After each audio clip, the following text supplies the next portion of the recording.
Bienvenue dans ce deuxième épisode de Pensées. C'est une petite série de vidéos où je vous partage de façon la plus spontanée possible mes pensées, mes réflexions au niveau de la vie en général, du développement personnel, de santé mentale, de chien, de tout ce à quoi on peut penser justement. Et si je suis venue ici pour filmer cette vidéo, c'est pas anodin. Comme vous pouvez voir, il y a un petit ruisseau, peut-être que vous pouvez pas hyper bien voir d'ailleurs. J'ai 3 chiens avec moi et j'ai découvert cet endroit il y a vraiment pas longtemps, je dirais 4-5 jours, quelque chose comme ça, alors que je viens ici depuis une vingtaine d'années. Et vous pouvez pas savoir à quel point ça m'a procuré du bonheur, en fait, de découvrir cet endroit. Typiquement, forêt, balade au bord d'un ruisseau. Je vais vous expliquer pourquoi. Quand j'étais petite et qu'on allait chez mon grand-père, il y avait une balade justement dans la forêt, au bord d'un ruisseau. Et je pense que ça a toujours été la balade, c'était une boucle, ma balade préférée de tous les temps. C'était à la montagne. Et en fait, à chaque fois que je me retrouve au bord de l'eau, au bord d'un ruisseau, j'ai cette sensation un peu presque de retour à la maison. Je sais pas si vous voyez ce que je veux dire, un peu de recentrage. Je me sens apaisée, je me sens bien. Déjà, désolée pour cette vidéo, la luminosité sera pas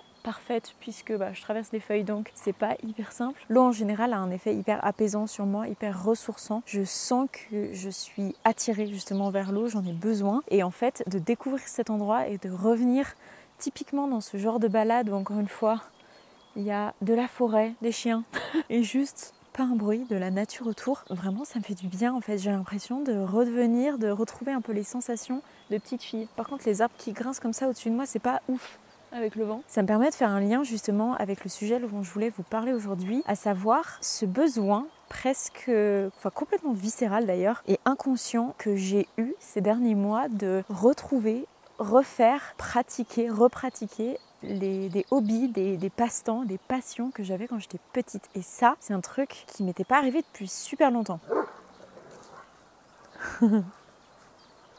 Oh oui, t'as pas envie de jouer. Quand j'étais petite, et du coup toujours maintenant, mes passions, ça a toujours été les animaux en général, notamment les chiens et les chevaux, et la musique. J'ai fait un petit peu d'alto, c'est un type de violon. J'ai joué au piano pendant, j'ai fait 10 ans de cours, quelque chose comme ça. J'ai arrêté les cours après, mais j'ai toujours pratiqué le piano. Dès que j'avais un piano, j'en avais pas, j'ai toujours pratiqué. Ça fait 10 ans que je fais les mêmes morceaux, j'en ai pas réappris, mais à chaque fois que je joue un piano, je joue. Mais le truc, c'est que forcément, c'est pas hyper pratique d'un point de vue logistique. Ayant bougé un petit peu à droite et à gauche, j'avais pas toujours des pianos avec moi. Et aussi un truc, c'est que quand j'étais petite, je chantais beaucoup. C'est quelque chose que j'ai toujours adoré faire. Je faisais ça notamment en horaire aménagé. Il y a sport-études, là je faisais ça pour le chant, pour la musique. J'ai arrêté ça, je suis revenue dans un rythme scolaire classique. Mais après, j'ai toujours continué dans mon passe-temps, dans la voiture.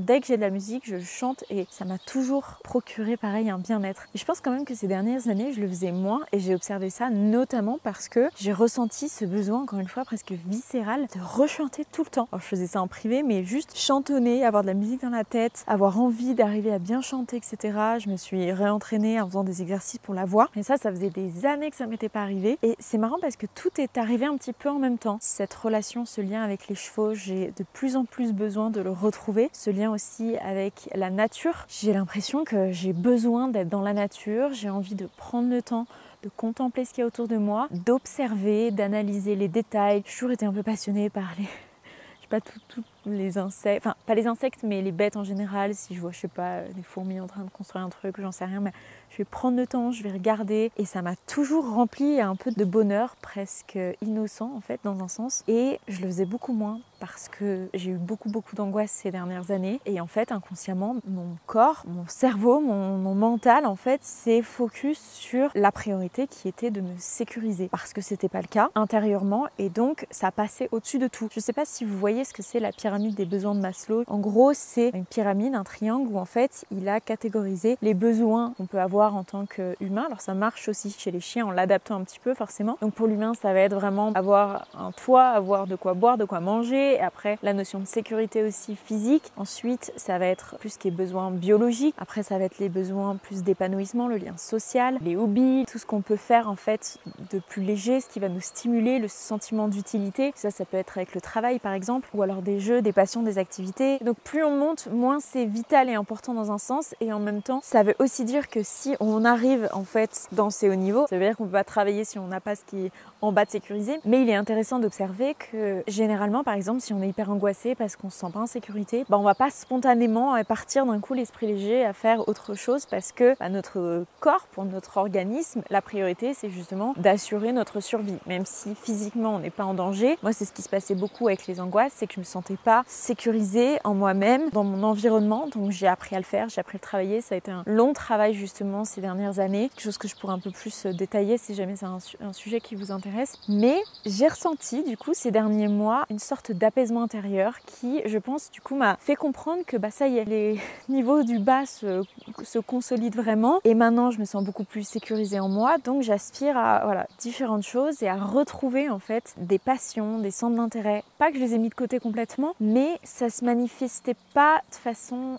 viscérale, je sais pas trop comment l'expliquer. Et alors tout ça s'est traduit par une envie de lien social, de profondeur, etc. Mais aussi, du coup, par le retour, entre guillemets, de mes passions d'enfant, de ce qui m'a toujours animée quand j'étais petite. Et inconsciemment, ça a pris le dessus. Je sais pas, je voyais une forêt, j'avais envie d'aller dans la forêt, j'avais envie d'aller observer ce qu'il pouvait y avoir, etc.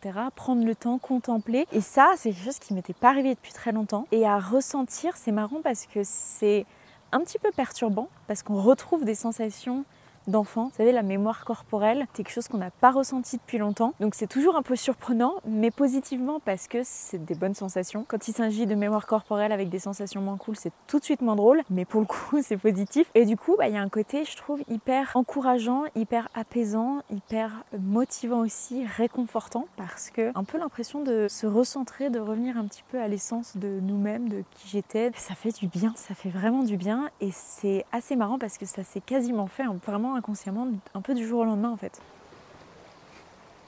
Donc encore une fois, c'est assez intéressant et intriguant à observer. Moi qui suis tout le temps dans l'analyse constante de mon corps, de mes ressentis, etc. Justement, de me dire, ah c'est marrant ce qui est en train de se passer, parce que ça veut aussi dire que du coup je vais mieux. Mon cerveau qui était préoccupé par ma santé mentale, et aussi du coup le travail, et au final il y avait très peu de place pour des trucs qui me nourrissaient vraiment pleinement. Je dis pas que j'ai rien évidemment ressenti en pratiquant des hobbies, etc. Mais c'est juste que les angoisses prenaient le dessus sur la partie plaisir, apprécier ce qui est en train de se passer, un moment entre amis, etc. Et du coup là, de voir que je peux être pleinement présente et profiter pleinement de ce que je suis en train de faire, avoir l'envie de faire ces choses-là, peu importe ce qui peut se passer. Alors je suis pas non plus hyper casse-cou, donc évidemment j'assure toujours mes arrières. Par exemple si je refais du cheval, etc.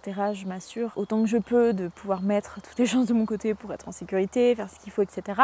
Parce que j'ai besoin de ça pour me rassurer, être en mesure d'arriver à profiter de ce que je fais, et en même temps le faire quand même et profiter et être pleinement présente. Et qu'est-ce que ça fait du bien. Ça veut du coup dire que mon mental, mon inconscient sont beaucoup plus disponibles maintenant pour mon épanouissement, mon imaginaire. Alors oui, il y a des jours où ça va moins bien et du coup on a l'impression qu'on revient en arrière, mais un peu comme dans la première vidéo de pensée que je disais, c'est ces petits instants hyper positif, hyper satisfaisant, auquel il faut s'accrocher pour se dire ok j'avance, je vais mieux, un jour à la fois, accepter aussi qu'il y ait des jours où ça va moins bien, où on revient un petit peu en arrière. Peut-être si un jour je me sentais hyper confiante de faire quelque chose, le lendemain un peu moins, se dire que c'est ok. Aujourd'hui je suis pas confiante, mais je sais que ça va revenir, j'ai goûté à ça, je sais que je fais ce qu'il faut pour justement y arriver, donc je m'accroche à ça et en fait c'est hyper apaisant. Ma question maintenant c'est, est-ce que vous avez déjà ressenti ce besoin de revenir à des choses que vous pouviez pratiquer quand vous étiez plus jeune, enfant? Évidemment il y a plein de choses qui évoluent, toutes mes passions d'enfant ne sont pas exactement les mêmes que celles d'adulte, mais globalement je vois quand même qu'il y a une bonne ligne directrice dans ma vie